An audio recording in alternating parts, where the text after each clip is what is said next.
Chief minister Pushparaj அவர்களை வந்து நம்ம அசம்பிளியில் வச்சு உரின்னு உரித்த பிறகு இவனுக்கு இப்போ புதுசாக ஆரம்பிச்சிருக்கிறது என்னன்னா, எதிர்கட்சியெலாம் முதலே வந்து பயந்து ஓடி போயிட்டான். அதனால தான் வந்து பதில் சொல்லலையாமா.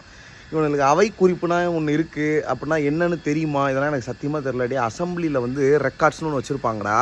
அதில் வந்து நீங்கள் இந்த வெர்ச்சுவல் வாரியர்ஸ்லாம் பேசுகிறீங்களா, இந்த மாதிரி அசிங்கமாலாம் பேசக்கூடாது. அதெல்லாம் பேசினா அந்த ரெக்கார்டில் வந்து வைக்க மாட்டாங்க. அதனால தான் அதெல்லாம் அன்பார்லிமெண்ட்ரி வேர்ட்ஸ்னு பேர் கூட வந்துச்சு. அதுக்கெலாம் கேள்வியெல்லாம் வந்து நம்ம கேட்டோம் இல்லையா, அதுக்கு வந்து இப்போ சோஃபாவில் வந்து என்ன கொண்டு வந்து வச்சிங்க அப்படின்னு கேட்டால், ஏங்க அவர் வீட்டுக்கு சோஃபா வந்ததுக்கு நான் என்னங்க பண்ண முடியும், இவ்வளோ தானங்க பதில். எப்படி கோயின்சிடன்ஸாக அந்த சோஃபா போகிற இடத்துக்குலாம் நீங்கள் பின்னாடியே போகிறீங்கன்னா அடுத்து நாங்கள் கேள்வி கேட்போம், அது வேறு விஷயம். பட் ஆனால் அதுக்கு ஒரு பதிலுங்கிறது இதுதான். இந்த பதிலை வந்து எதிர்கட்சி உள்ளே இருக்கிறப்பே சொல்லணுமான்னு கேட்டால் கிடையாது.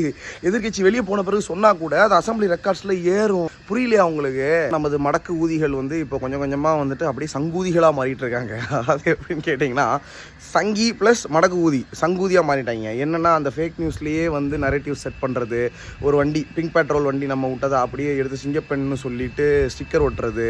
அதுக்கப்புறம் வந்து ஒயின் ஷாப்பை மூடிட்டோன்னு சொல்லிட்டு பார்த்தா எல்லா ஸ்கூல்கிட்டையும் ஒயின் ஷாப் இருக்குது. வெறும் இன்ஃப்ளூயன்சர்ஸ்லையும் ஆன்லைனில் ஃபேக் நியூஸ் பரப்புறது மூலமாகவுமே வந்துட்டு ஆட்சி நடத்திட்டு முடிஞ்ச அளவுக்கு இந்த 5 வருஷம் எப்படியாவது தள்ளிட்டு அதுக்கப்புறம் வந்து எனக்கு இன்னும் ஒரே ஒரு சான்ஸ் கொடுங்க, இவங்க பண்ண டேமேஜ் என்னால் ஒரு வருஷத்தில் ரெடி பண்ண முடியல அப்படின்னு சொல்லி அண்ணன் அல்றாரா இல்லையான்னு சொல்லி பாருங்கள். மித்ரோன் அப்படிங்கிறதுக்கு பதில் நண்பா நண்பீஸ், அவ்வளோதான். ஸோ இனிமேல் வந்து நீங்கள் சங்கூதிகள் என்று அழைக்கப்படுவீர்கள். இது கூட அண்ணன் வாட்சில் 2 கொலை, நாகப்பட்டினத்தில் எரிச்சு கொண்டானுங்க, போலீஸ் ஸ்டேஷனை அடித்து உடைச்சானுங்க.